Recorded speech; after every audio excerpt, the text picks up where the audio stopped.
Listen to that crowd. Wally has gone in. Look at this. Never seen that on a football field before. Lockyer has scored. What a tackle. Close my eyes and hope for the best. He's a powerhouse. He's charging. Wow, that's a hell of a tackle. Kabang! It's an amazing individual try. Here's a lead. Felt, yes, Felt's got it there.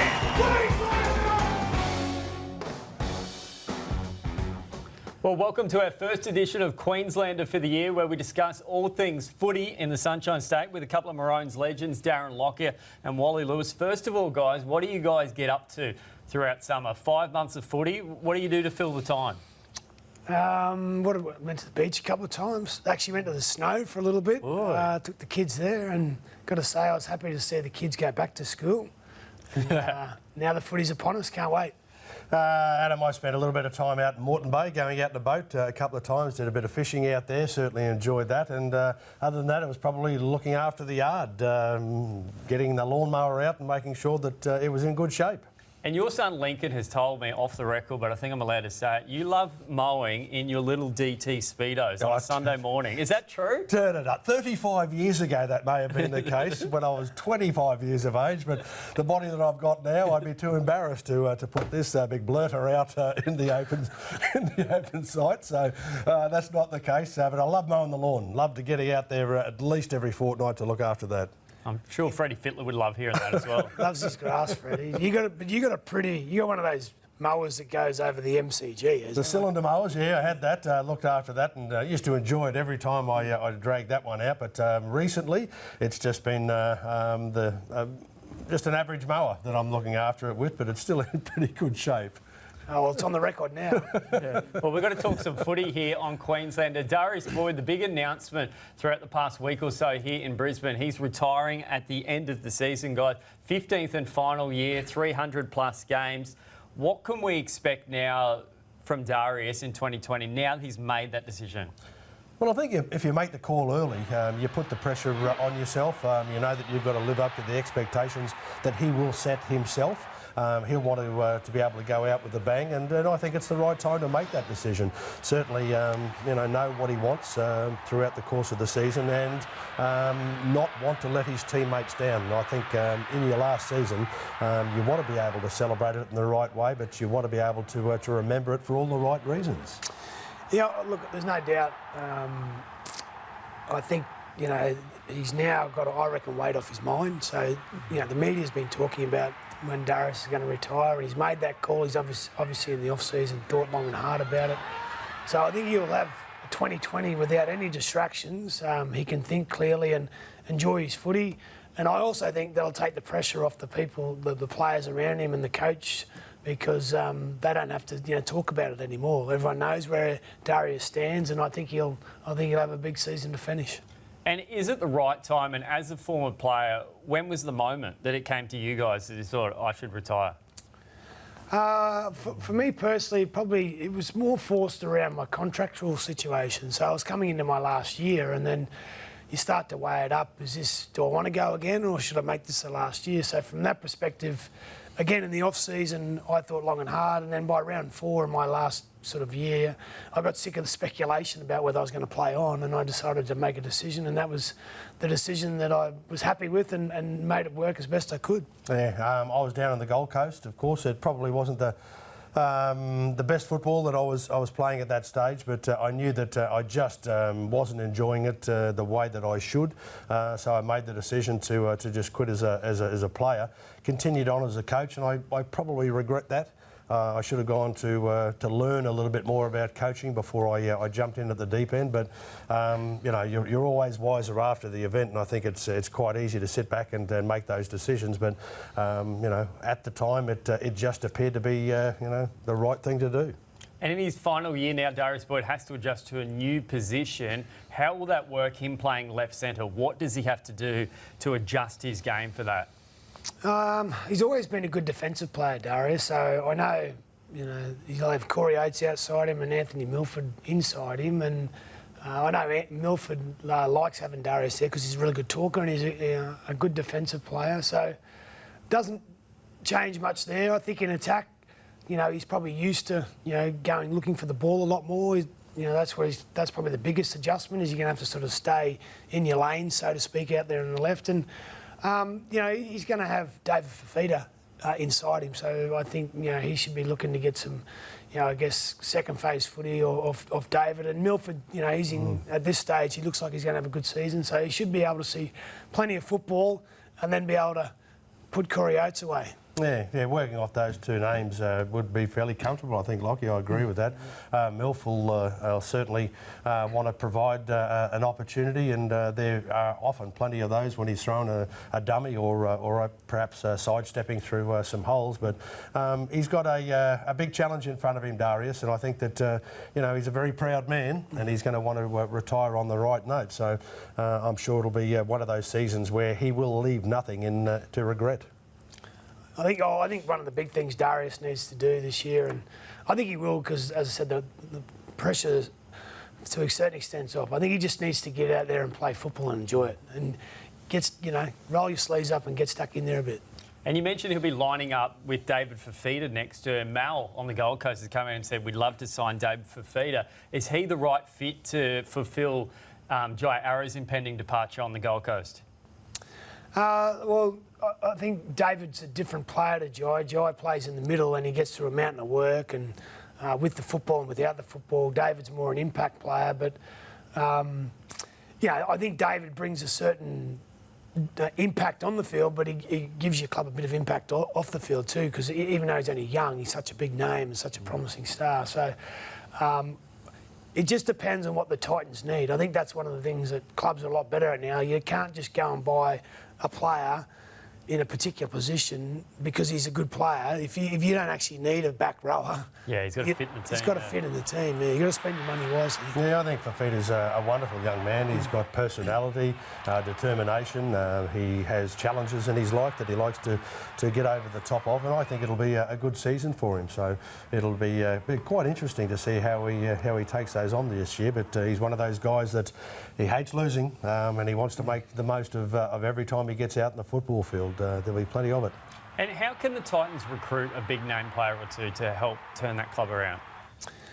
Well, I think it comes with success. I think I like the look of the new coach.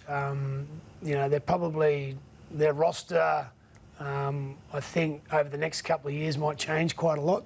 So I think when you want to attract players to your organisation, you obviously need to have a good culture.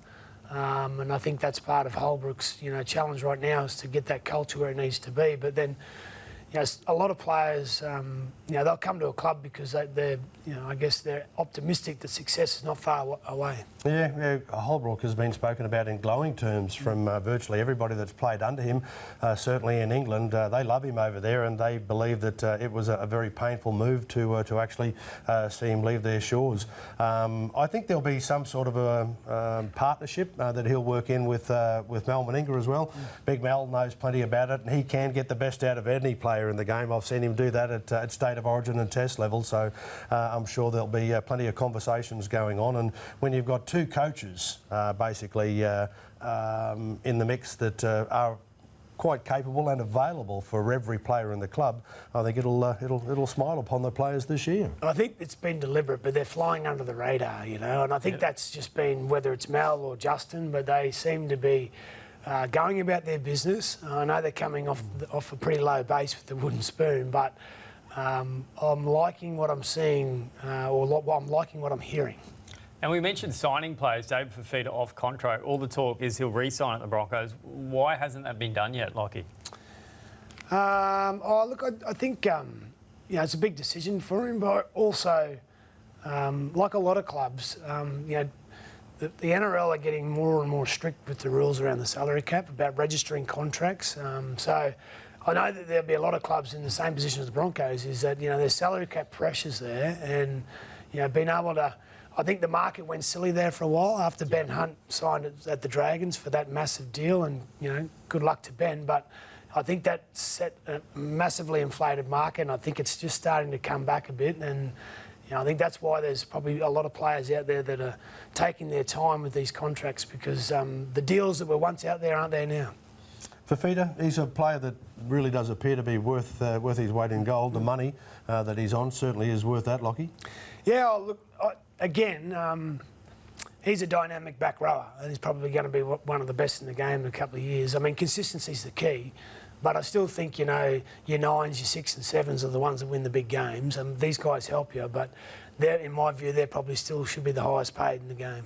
Yeah, and Dave Fifita will have to step up early for the Broncos because they've got a few injury concerns. Matt Lodge did his ACL. Alex Glenn still battling a hamstring injury. Even Corey Oates spent 9 days in hospital with the staph infection. And then you go further down the road, Shannon Boyd coming back from shoulder reconstruction. And up at the Cowboys, Josh Maguire did his knee at the 9s. Looks like he'll miss round 1 there. What impact will the injuries have on round 1? Well, I think it's all about timing. Timing now. Obviously, if the clubs don't have their full roster on the field, it's going to be very difficult for them to create a lot of harm for the opposition teams. But you've got to be very careful these days. If you come back a week too early, 2 weeks early, I think you're probably gambling not having those players there for half a season. So there won't be too much of that going on this year. They've just got to be very careful. They select their teams very carefully now, and I think they do that for a particular reason. And that's to ensure that they're going to get the best possible benefit out of their team for a full season. Yeah, injuries are part of every team. They've got to deal with them. It creates an opportunity for young players. So there's an upside to the injury sometimes. I mean, if you look at the Broncos, right, they're down. We've got Alex Glenn, Matt Lodge, and then Joffa's not playing. You throw out Joffa, who's suspended for a lot of experience, and I guess in that middle for the Broncos. So, it's an opportunity for those young kids coming in. I guess they're going to get some game time, and they can sort of, I guess, impress with their performance. Look, you just got to hang in there, right, until some of the experienced guys come back. But again, as I said, the opportunity for the young fellas is fantastic.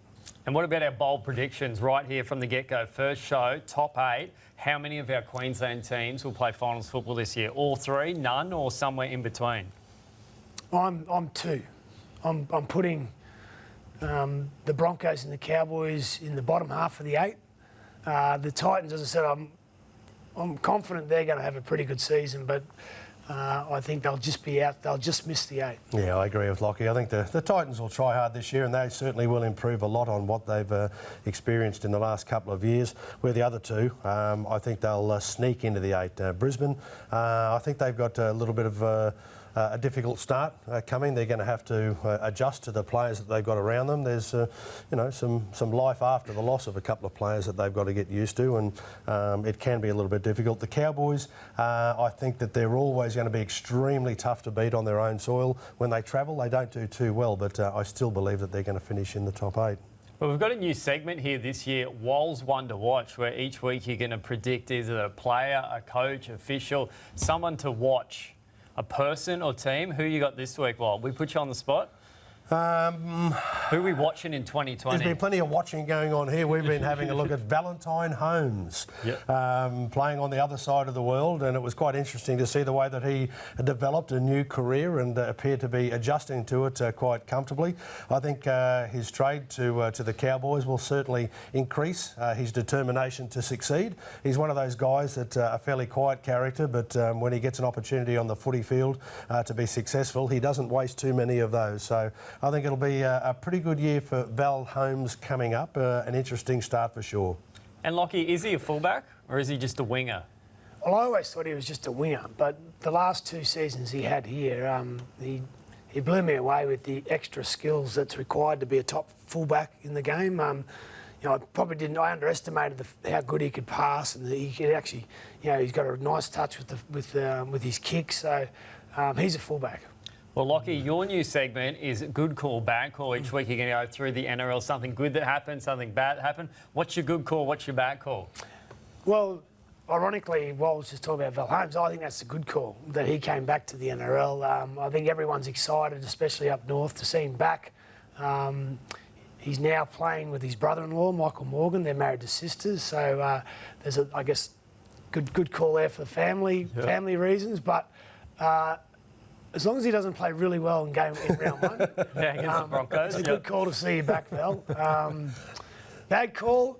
I saw Corey Oates say through the weeks he's happy to play front row.